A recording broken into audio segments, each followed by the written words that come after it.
Still runs.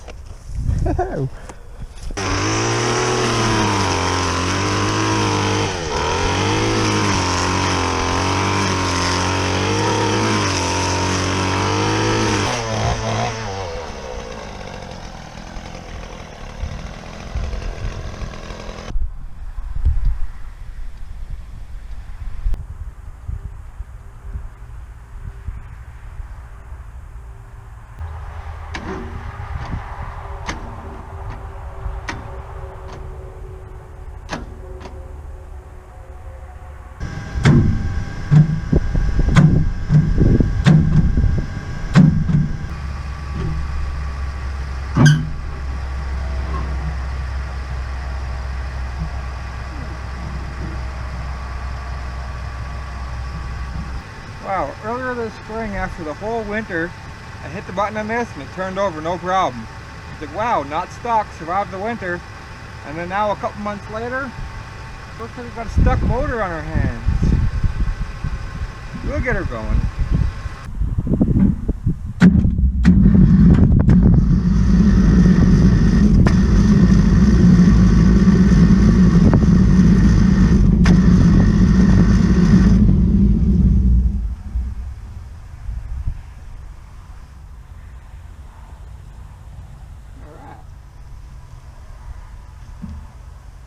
Little hydro lock.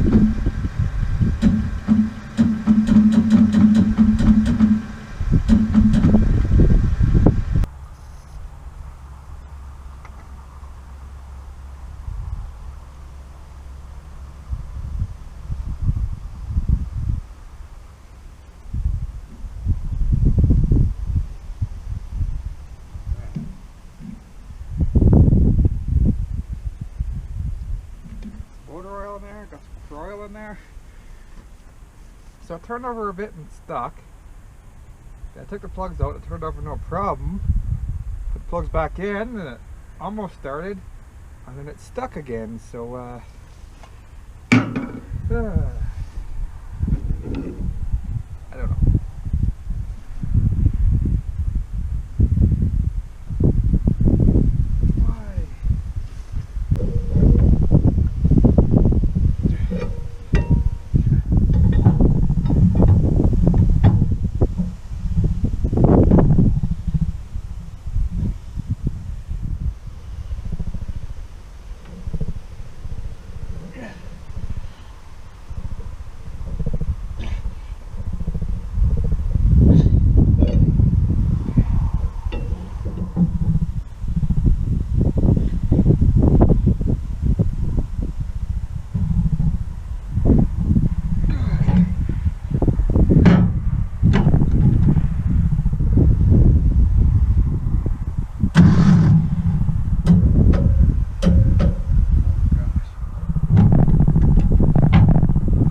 Well, there. I let the oil set in it all night. So she cranks over now. It'll start and run, but it keeps quitting. It'll start and run and quit and start and run and quit. I don't know. The carb I don't see nothing too alarming in the carb. Maybe I just gotta get that old gas out and I dumped some new gas in the tank. She should run.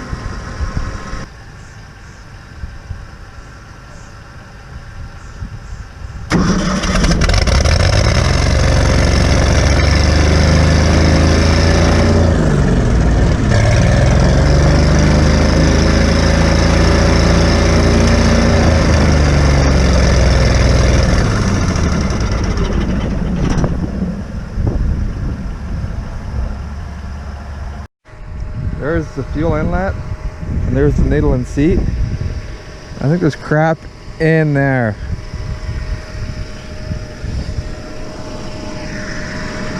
You see now the fuel bowl is dry where it was full. So yeah, there's the float, the needle, there's all that. So there's crap in the needle and seat circuit. That would explain it.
Well, there we go. So definitely ingested some water. Yeah, so probably could use some new oil before I run it too much. Yeah, so she was definitely stuck. Earlier this spring, this motor wasn't stuck, man. I turned it over and it turned the turns, and maybe that sucked moisture in, but it rained a lot between now and then anyway, so she was stuck. So some oil and penetrating oil down the cylinders overnight, and she freed right up. The carb, just right in behind here, is a needle and seat. Your float sets here, needle and seat's just right here. So just in this area here, and behind the needle and seat assembly was all just full of crap. So just had to clean that out, and away she went. And so there, we're right back to square one, where I left off with this thing last year in the fall. So I didn't really need to spend a lot of time getting the motor running, because that's not really a priority right now, but I just wanted to, you know, just wanted to hear the old girl run. So, the next big step here is this carriage. You see this wheel? See, that wheel is a bit smaller than the rest of the V wheels. They just got it spaced down, which is not bad. Like, if it works, it works. And then they got some random gear there for a wheel. And then these wheels are good.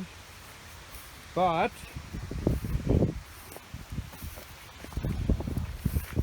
this wheel here is broken half. Someone loading it at one point in time broke this wheel. And it's just hanging there. And it's just bad bit bearings on these. So off the other carriage I have, all the shafts are here. There's wheels. There's only 3, I think, but they're on pillow blocks. They're a little bit more narrow. I might be able to maybe change this and slide the wheels right out to the outside edge of the axle, and it might be wide enough. But Haley has a lathe now. Well, it's out at his brother's house that we got to get brought here someday, and he figures we can just get a chunk of plate and cut out some circles and machine new wheels, and we'll just make some new wheels. So I don't know. So that's kind of where we're at. I want to get this setting on pillow block bearings, get it off those Babbitt bearings, get a set of all matching wheels. So that's where we left off last year. There's the other axle there. And then after that is we got to get that section of the track fastened to the saw head frame somehow lined up. So you got to get lined up right this way and this way. So that's the next step. Get the carriage head where it's going to set, then get that lined up. Probably have to pull the blade off at one point in time and run a straight edge across to get her height. So there's just lots of screwing around. And once that's done, then it's getting the tracks set up, and then it's getting the hydraulic carriage feed on there. And then, anyways, it's a massive endeavor, but where we're at right now is screwing with those wheels and the axles and bearings on the carriage. That's the next step. Don't got a solid plan yet, but there's the old Millie. So I came out here the other day, and then these boys, they're so busy, they got so much stuff going on all the time that you don't just come to visit these guys. When you come, you put the work. So Haley's building this other machine that I never showed on the channel yet because it's his deal, so you'll probably see it someday. So anyways, I got roped into welding on that, so I welded on that all day yesterday, and then we had to go out and pick up all the steel for the new super sawmill that the boys are building. So then, yeah, I worked on this yesterday morning and a bit this morning, but then as it stands now, I may or may not have to go in for a night shift tonight in the city, so I'm packing up and I'm heading home. So yeah, talk to you later, guys. Thanks a lot. Have a good one. Take care.